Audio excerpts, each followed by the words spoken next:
All right, so this is one of my favorite racing weekends of the year. It's the final Breeders' Cup prep weekend. I did the math between Aqueduct, Santa Anita, and Keeneland. There are 24 graded stakes this weekend, including a bunch of winning year-ends for the Breeders' Cup. There's so much to talk about, but in the interest of keeping it tight and efficient, we want to mostly focus on the big 2-year-old races and the Spinster for the weekend. We have personal interest in those races. Ewing, well, you see a nitrogen hat right there. We don't have a Ewing hat yet, but hopefully there's a Breeders' Cup Ewing hat coming our way in the near future. So Ewing drew post 7 of 7 in the Breeders' Futurity, and I thought there was a major similarity between the Breeders' Futurity and the Champagne, which Curtain Call is running in for West Point. Both of those races, I think, John, have horses that if they run their last race are going to be very, very tough to beat. And in the Breeders' Futurity, it's Ted Noffey, and then it's Our Time in the Champagne. They both were just wildly impressive. I think probably the two most impressive races that any 2-year-old has run so far this year. It's interesting for Ewing. He's got to go 2 turns for the first time, but so does every horse in the race, exactly. like including Ted Noffey. Blackout Time is the only horse who's kind of done it. Mm-hmm. That Ellis Mile is kind of a 1.5 turns, but it's a variable for all 7 horses. Like there's also not much confirmed speed, so you'd expect a fast pace with every horse stretching out in distance. But I don't know, as fast as Ewing is, I think if Jose Ortiz wants to clear, he'll be able to. John, give me your take on the Breeders' Futurity. Well, I think, as always, Joe, you're spot on as far as analyzing the race. I think that, I'm glad to see that there's only 7 in here, especially because we're on the outside post. It would be a shame if we were in the 12 hole and then you're really scrambling and going into that first turn. But I think basically everyone's trying to accomplish the same goal, and that is beat Ted Noffey. Because if he runs similarly to even his maiden race, he's going to be really difficult to beat. They all have to step up in distance. They all have to step up in class in the sense that, you're looking at one stake winner other than Ted Noffey, and that was in a listed stake on the slop down at Gulfstream Park. How about Ewing won a stake? Oh yeah, well that's true. And our Ewing, yes, I know. Shame on me. I'm already discounting our play here. But they all have to step up. They all have to do under the bright lights of Keeneland. And as well as I do that they're going to have a capacity crowd for opening weekend. And it's not the same situation as it is, when they were winning even at Saratoga. This is, where the bright lights hit the big city. And, again, if Ted Noffey runs close to either of his races, I think we're all running for second place. That's not a shocker. But I really feel like that Ewing, especially being a Knicks Go out of an Indian Charlie mare, that he is going to be able to go the 2 turns. Joe, interestingly enough, in watching a lot of the Knicks Go and how they've been progressing throughout the 2-year-old campaigns, it looks like that they can handle a different surface as well. So not that I want to say that we don't want to keep Ewing on the dirt, because obviously he's got an unblemished resume so far.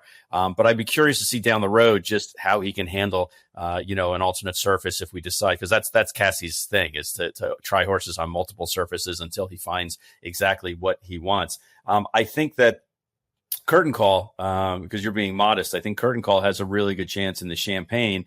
I'd like to hear what you think about the 1 hole there, and then one of our homebreds, which is going to be a recurring theme for this morning.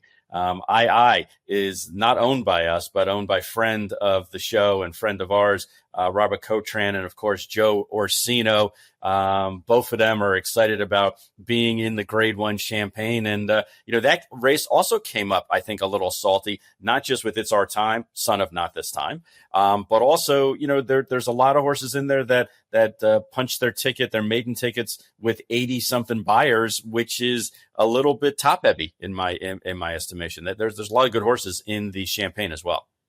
Yeah, no doubt. It's a, it's if it's our time doesn't run back to that first race, it's a wide open race, including Mark Cassie's other horse, Just ASAP, I think could win, but Curtain Call outworked him when they worked in company the other day.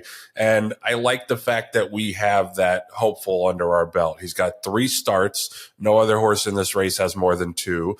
And he got the experience. I hate that we drew the rail again, but he at least got the experience in the hopeful of racing at the rail, taking dirt, being able to swing out, swing back in, and still fight all the way to the wire, because I thought he did well. Ted Nuffy obviously ran away and hid, but I thought he did well to dig in and just lose that photo for Butane for second, 4 lengths clear of the rest of the horses.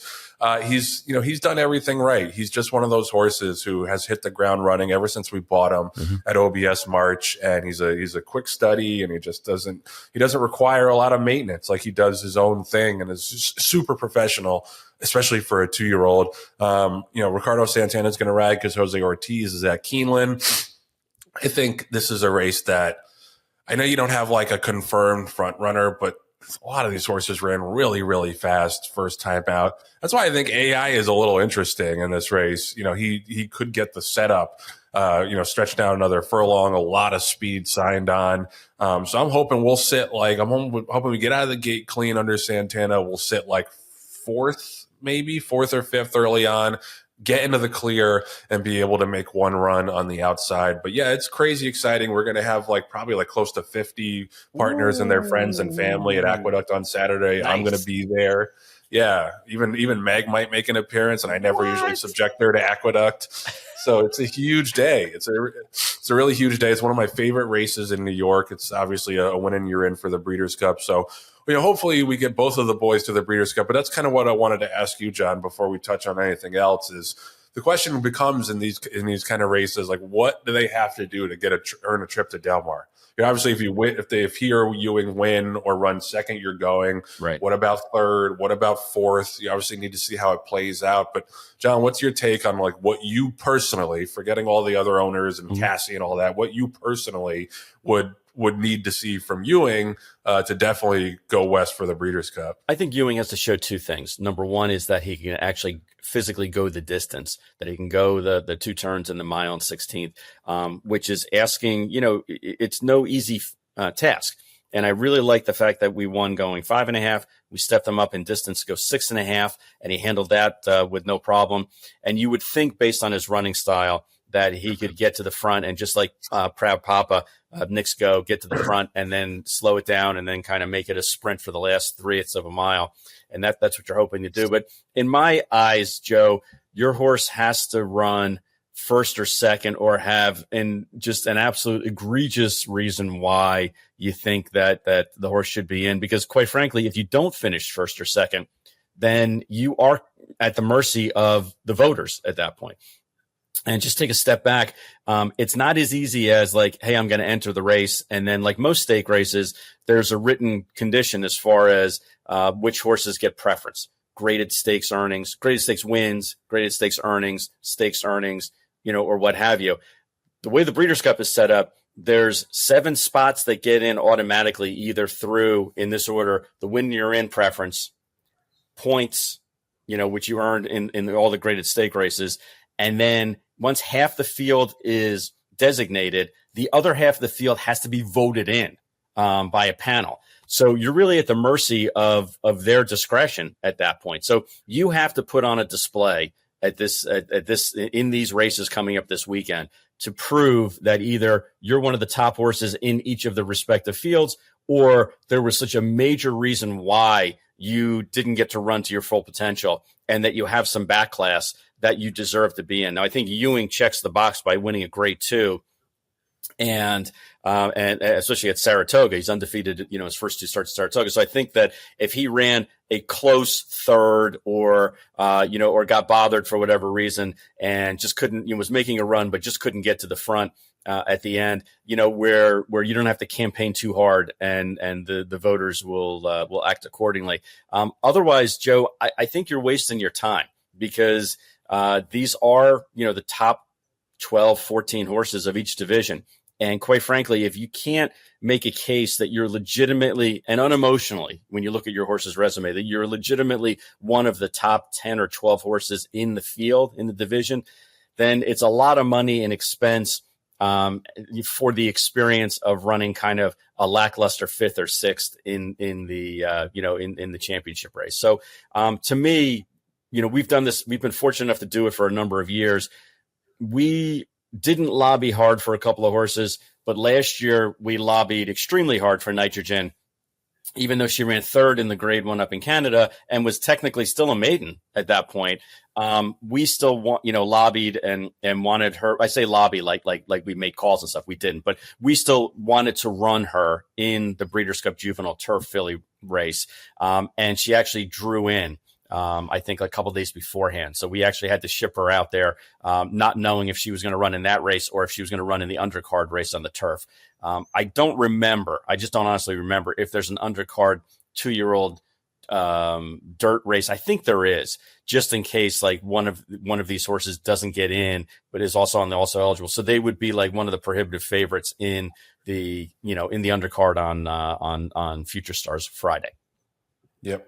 It should mention that the American Pharaoh is on Saturday as well at Keeneland. That's only a 6-horse field. Bob Baffert has 4 of them in there. He's also sending Litmus Test, who I like a lot, for the Breeders' Futurity. But you got to consider those horses as well as major contenders. No Brandt though. I was a little surprised to see Brandt and none of the preps this weekend. So we'll see if he's still going to end up in the Breeders' Cup after his impressive summer. But yeah, it's a really fascinating race weekend, but especially for the 2-year-olds. Saturday's card at Keeneland is just phenomenal with all those, the First Lady, the Coolmore Turf Mile, both had full fields. You got the TCA, the Woodford. So, especially the second half of that card on Saturday at Keeneland is as good as it gets outside of the Breeders' Cup, especially this time of year. Let's talk about Sunday and the Spinster. You got a couple more graded stakes on Sunday at Keeneland, highlighted by the Spinster. To me, it looks like a match race on paper. I don't want to slight anybody else. Jin has a couple of big races. I've always thought Scylla is a little bit of a phony, but she's got some figures that would put her close.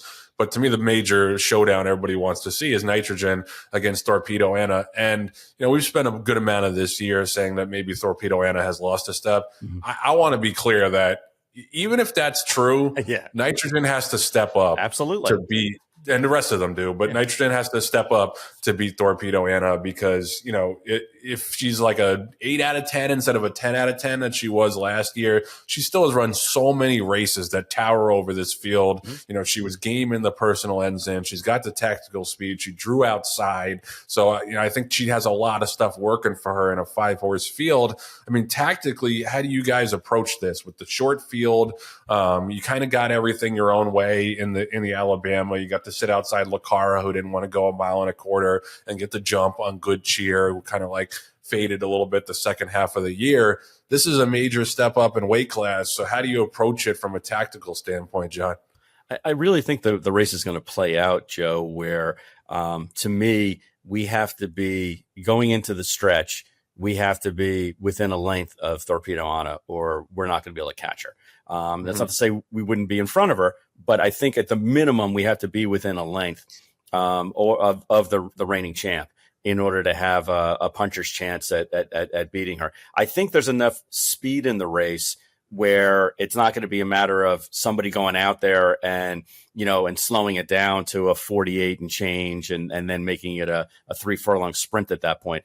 And I think that if you look at the jockey colony that's riding these 5 individual horses, arguably they're all the top, 5 of them are probably in the top 7 riders right now as far as the way that they're riding. So it's going to be a chess match. It's going to be a chess match, not only within, how these horses are running, but also who moves first, who gets blocked, who has to go around horses as opposed to being able to keep the rail trip.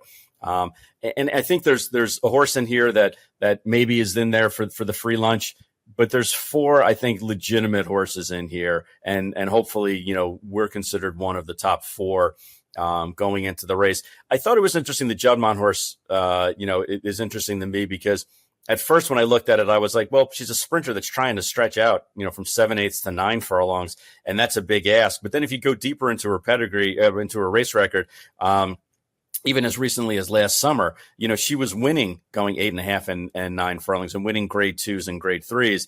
I think that she's going to go out certainly in front and with Jin and hopefully play a catch me if you can kind of race. And I think it's a matter at that point of, are we good enough? We do have to step up. There's no question in my mind that we have to step up in weight class here in order to beat a couple of these older, more seasoned mares. But Joe, she's never trained better. She's never felt better. I'm talking about Nitrogen. And I'm really happy to see that it's a 5-horse field again, as opposed to, an 8 or 9 or 10 horse field where we're going to have to really, weave through traffic. And I know you and I rail against the machine, no pun intended, being rail talk, about these 5-horse fields, these 6-horse fields, how terrible they are. You know what? When you're running in one, that's what you want. You want a 5-horse field. And I'm hoping that there's a scratch, going into the day of the race. But, Torpedo Anna, and I said this to McPeak at the September sale.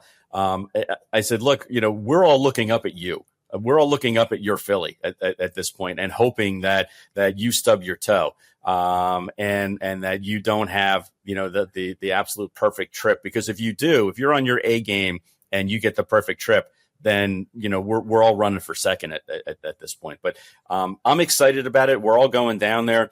And Joe, incidentally, we have a horse in Vinter, who won impressively first time out running in the Bourbon. Next, let's start with me in that race. But Joe, this isn't a, hey, I'm going to break my arm patting myself on the back. This is, I feel so fortunate to be in this position. We have seven horses that either we own or bred that are running in win and you're in races this weekend, between Ball of Fire in the Pilgrim, Chopsticks that we own the half of in Wonderland, who's one of the favorites in the Frizette. You guys have Curtain Call, and we bred AI. We have El Barrio, who's a homebred of ours that's in the Miss Carrillo. Obviously, Ewing, we mentioned Nitrogen, a homebred, and then Vinter. And last year we had a similar number of horses at this stage that were all kind of nipping at the heels of possibly getting a Breeders' Cup bid. But I think if we can get 2 of them into the starting gate for California, I would feel very, very fortunate. That's just the way the numbers work out. Because again, you're talking about running your horses in the against the respective best of the best, at least geographically in their respective divisions. And it's not easy. So I'm very appreciative and I'm very, very much looking forward to rooting on all those horses, including Curtain Call, as well. Cause I feel like that's a home team horse as well, and just have an excuse to be able to fly out to California, for Halloween. Yeah, I mean that's the thing with us too. We got a bunch of other horses who could potentially punch their tickets for the Breeders' Cup. In addition to Curtain Call and Ewing, we have Intricate Spirit, really nice 2-year-old turf sprinter, is running in the Futurity on Friday at Aqueduct. I'm going to be there for that. He's super fast, salty field, but we were very, very high on him. We also have Vava running Saturday in the Phoenix. She's kind of had an in and out type year, but if she runs well on Saturday, she's going to go to the Breeders' Cup. So, Meg asked me like, hey, are you going to the Breeders' Cup? I'm like, we'll see. After this weekend, this is the weekend where everybody's got to punch their tickets. Yep. We could have anywhere from 1 horse or maybe 0 horses, hopefully not, to 4 or 5 horses going to California after this weekend. So it's crazy exciting. And yeah, if you're betting too, like it's a monster weekend for the West Point 2-year-olds. Intricate Spirit, Ewing, Curtain Call. Liberation is in a great spot on Friday at Santa Anita. She's probably going to be a short price, but she's super live in there. And then Sunday, we got 2 2-year-old fillies who actually are workmates who are running. Thankfully, the race split. They both got in on Sunday at Keeneland. Determined Ace, who's a first-time starter in the 5th race at Keeneland. She probably needs the race, but she's shown talent. And then in the 7th race, Paige Turner, who was second first time out at Saratoga. She is crazy live in that that race. So if you are betting, just keep an eye out for the West Point 2-year-olds this weekend, because we're high on pretty much everyone that's running. But yeah, this is why you get in the game. This is why you put in all the hard yards, you spend all the money, you lose all the money. In my case, this for weekends like this, where you have skin in the game, and you got a bunch of horses who are one step away from getting to the biggest dance outside of the Derby that we have in this business. So can't wait. Have a great time in Keeneland. Everybody who's there, everybody who's going to be at the Big A this weekend. Can't wait to see you guys. So yeah, enjoy it, racing fans. Get tied on, as they say. It's just going to be an action-packed weekend full of the greatest stars that we have in this game.